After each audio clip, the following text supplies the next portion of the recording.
Alors, bienvenue dans cette nouvelle vidéo. Aujourd'hui, je voulais refaire le point sur les relations toxiques et rajouter des points à tout ce que je n'avais pas dit à la première vidéo, que je trouve pas suffisamment complète. Alors, les relations toxiques, donc il faut savoir que repérer une personne qui est toxique pour nous, c'est-à-dire ça se repère de multiples façons et je dirais la première manière de repérer cette personne-là, c'est la souffrance qui est en nous. Donc, autrement dit, ces gens-là vont utiliser vraiment notre souffrance interne, nos douleurs, vont les réactiver, vont les entretenir. Et c'est justement ça le problème, c'est que c'est cyclique, on va souffrir de manière régulière, donc ça va toujours revenir. Ces personnes-là peuvent se montrer un petit peu consolateurs, mais en réalité, ils vous consolent juste pour que vous repreniez votre souffle pour pouvoir vous blesser à nouveau. Donc ça, c'est vraiment typique d'une relation toxique. Alors, la relation toxique, quand elle est vraiment bien intégrée dans la vie, que vous êtes très proche de cette personne, vous allez ressentir un stress qui est constant, une augmentation de stress de toute façon, une douleur qui est aussi quasi permanente, qui est intense, qui est lancinante, qui revient tout le temps. Vous allez avoir une sorte d'épuisement forcément, à force d'avoir ce stress qui est continu, qui est permanent, l'épuisement va arriver après quelques mois de toute façon. Évidemment, on n'a pas toujours les mêmes seuils de tolérance à ce niveau-là, donc il y a des personnes qui résistent mieux que d'autres, mais voilà, de toute façon, l'épuisement va se faire sentir. Une perte d'énergie en tout cas. Alors, vous allez avoir tendance à pleurer régulièrement, donc aussi de manière cyclique, donc ça va revenir tout le temps, tout le temps. Alors que c'était pas nécessairement dans votre façon de fonctionner. Il va justement y avoir une différence entre votre façon d'être habituelle et la façon dont vous êtes avec cette personne.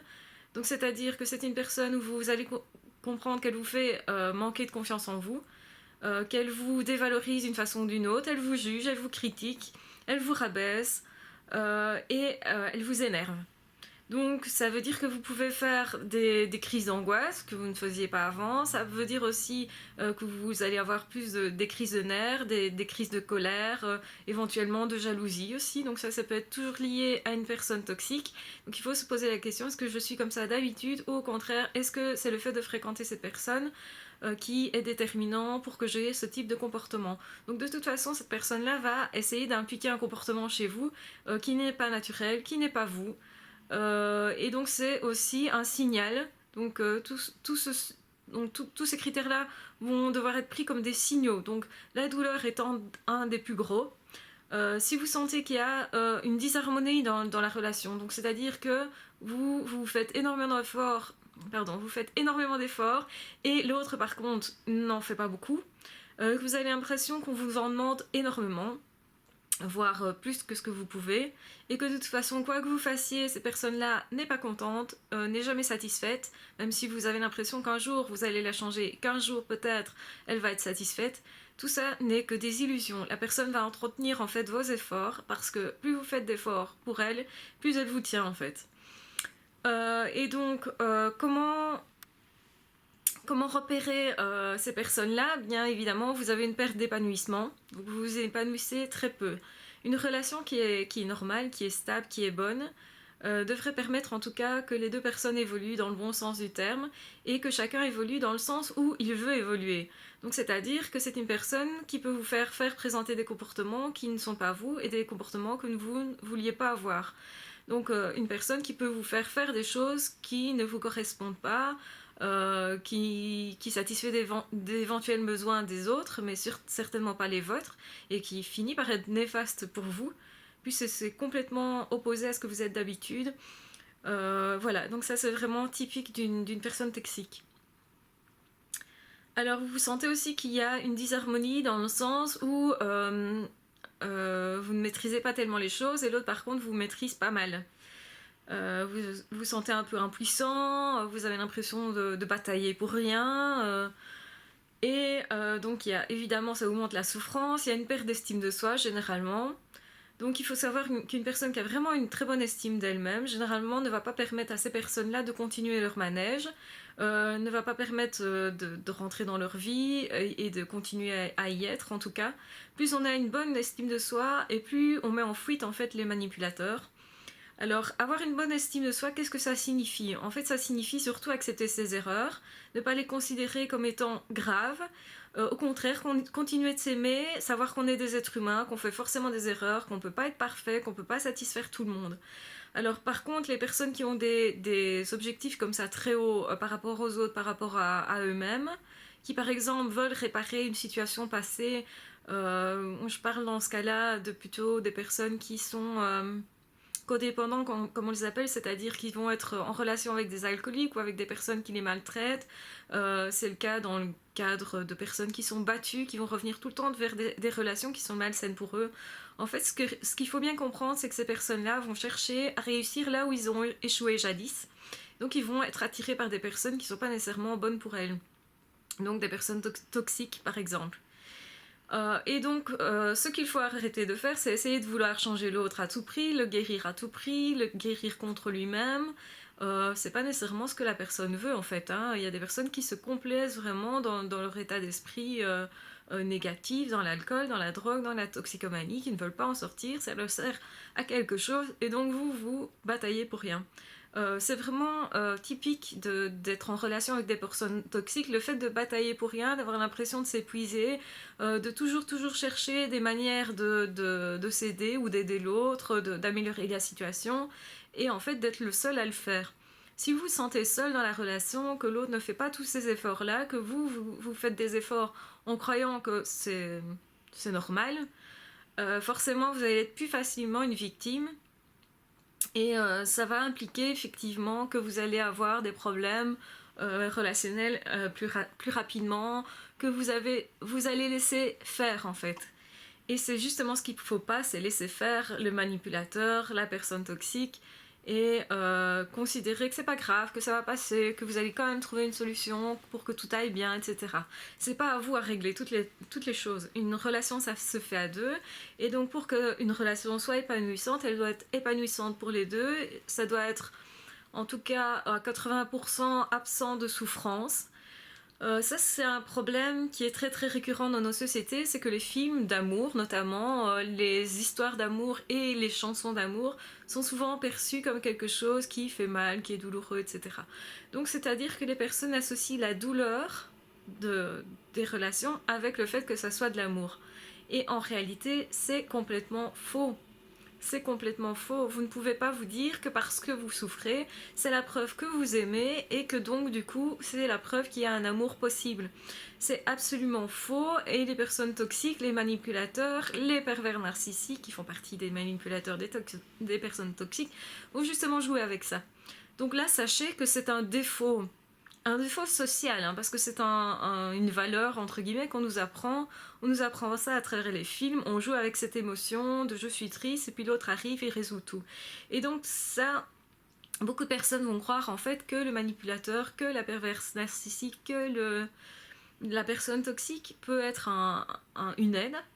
Et c'est pas nécessairement vrai. Et souvent c'est faux en fait. La personne qui est toxique à la base, elle va rester toxique, elle ne va pas se modifier au niveau de son comportement, ni se modifier au niveau de sa personnalité, parce que ça lui apporte quelque chose, et qu'en fait, tout ce qui l'intéresse, c'est de vous manipuler, c'est d'avoir gain de cause, c'est que vous fassiez ce que eux ont décidé que vous fassiez, même si c'est pas à votre avantage, que ça vous fait souffrir, etc., etc. Donc il y a une asymétrie dans la relation, il y a une force, une sorte de pouvoir, de mise en place d'un pouvoir qui vient de l'autre, qui ne vient pas de vous. Et quand vous remarquez ça, fouillez, parce que c'est la preuve que vous êtes dans une situation qui n'est pas bonne pour vous. Déjà, de toute façon, à partir du moment où il y a du stress, de l'angoisse, des crises éventuelles, que ce soit des crises de culpabilité, des crises de jalousie éventuelle, enfin bon, ça peut être impliqué par la personne que vous fréquentez. Surtout si toutes ces crises-là ne sont présentes que quand vous êtes en compagnie de cette personne-là, eh bien, c'est un signe précurseur.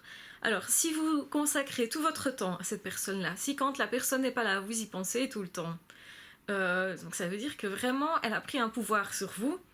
Et c'est pas nécessairement de l'amour, parce que beaucoup aussi confondent cet état d'esprit avec de l'amour. En fait, c'est pas parce que vous pensez tout le temps à une personne que vous êtes amoureuse de cette personne.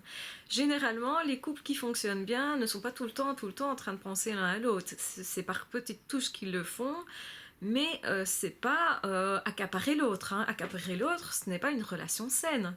Si quelqu'un est tout le temps avec vous et exige que vous consacriez votre temps uniquement à cette personne-là, ou à sa famille, ou à ses amis, c'est pas normal. Vous devez avoir votre part également. Donc ça doit être équitable. Donc regardez aussi à ce que vous recevez. Vous devez absolument recevoir quelque chose de cette relation. Si vous ne recevez rien, que de la douleur, que des états d'âme négatifs, enfin voilà, non. Vous devez absolument recevoir quelque chose qui est bon pour vous. Et ça, malheureusement, beaucoup de personnes ne font pas attention à ça. Quand ils sont en relation avec une personne toxique, c'est justement ça le problème. Ils ne reçoivent rien du tout. Ils perdent leur temps, ils perdent leur énergie, ils perdent leur intériorité, ils perdent... Quand je dis ils perdent, pour cette partie-là de leur vie, ils la perdent. C'est du temps perdu, c'est une vie perdue en fait. C'est une période de vie perdue. Et il faut se défendre de ça. Il ne faut pas laisser n'importe qui le droit de prendre notre vie, nos espoirs, nos rêves doivent rester. Et souvent, quand une relation de couple fonctionne bien, c'est justement parce que les deux ont les mêmes rêves, les mêmes espoirs, ou du moins permettent à l'autre de vivre leurs rêves et leurs espoirs. Donc les périodes de crise, c'est ça aussi, c'est généralement que y a un des deux qui a un rêve et l'autre n'a peut-être pas ce rêve-là ou ne permet pas que l'autre le réalise. Et donc là, on va entrer dans une période de crise où soit je laisse tomber mon rêve, ou soit je laisse tomber l'autre, la situation, ou soit je trouve éventuellement encore une autre solution alternative, où je réalise mon rêve avec quelqu'un d'autre, de façon à ce que ça soit quand même un minimum permis par mon conjoint. Enfin bon, voilà.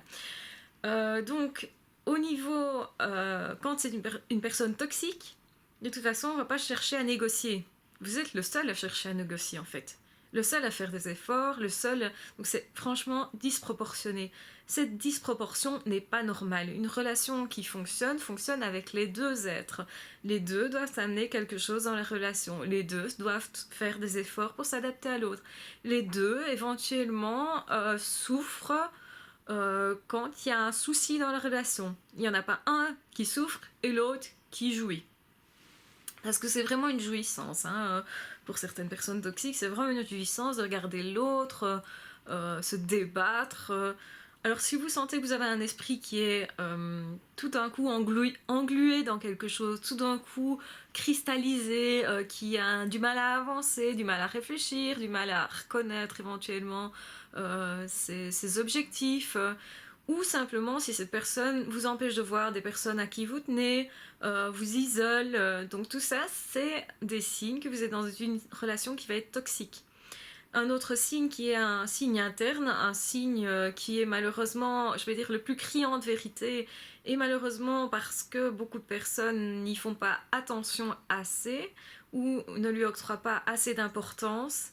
Votre corps est spécialement lucide sur ce que vous vivez. Si vous vous réveillez tous les matins avec subitement mal de tête, mal dans les tempes, mal dans les yeux, mal au ventre, des crampes, des nausées, de la diarrhée chronique, ou que vous attrapez des ulcères, parce que là on est à un stade plus évolué évidemment, mais des ulcères, en fait tout ça c'est le corps qui va réagir en se disant stop, non ça ne me convient pas. Et vous avez le droit entre regarder ce signal ou ne pas le regarder. Alors évidemment, je ne suis pas médecin, donc si vous avez effectivement des problèmes réels physiques, les médecins vont vous le dire. Maintenant, si vous allez voir des médecins et puis encore un autre, et qu'on vous dit mais non, en fait, il n'y a rien, les examens médicaux ne montrent rien de spécial, et que vous remarquez que vos problèmes de maux de tête, maux de ventre, maux de dos, maux de tout ce qu'on peut penser, ont commencé à partir du moment où vous êtes rentré en relation avec cette personne-là, ou du moins où vous l'avez fait rentrer vraiment dans votre vie de façon plus intime. À ce moment-là, posez-vous la question parce que c'est certainement en lien avec la personne toxique, et c'est d'ailleurs un des critères qui montre que vous êtes dans une situation qui est complètement malsaine en fait. Donc voilà.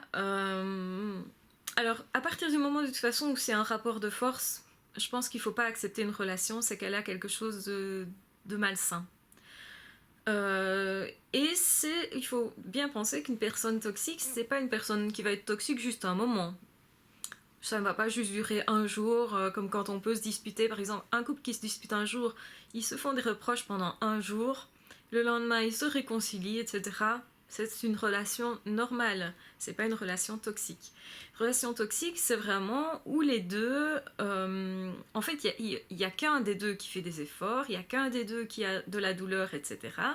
Et quand il y a un problème, il y a qu'un des deux aussi qui est accusé. Donc c'est-à-dire que celui qui est dit toxique, manipulateur, va accuser l'autre et va essayer de le dégrader, va essayer de minimiser ses efforts, va essayer de le critiquer, va essayer de se servir en fait des souffrances, des peines passées, de l'histoire de la personne et donc de ses douleurs, de ses faiblesses, etc.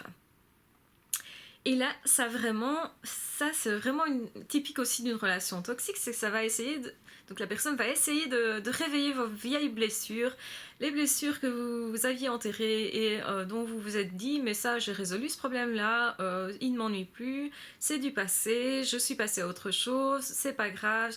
Et vous avez vraiment l'impression d'avoir fait le deuil et vous aviez peut-être pris du temps pour faire ce deuil. Donc ce qui prouve quand même que ce deuil avait été fait correctement. Mais face à une personne toxique, forcément, elle va essayer de titiller ça. Elle va essayer de réactiver les deuils qui sont non résolus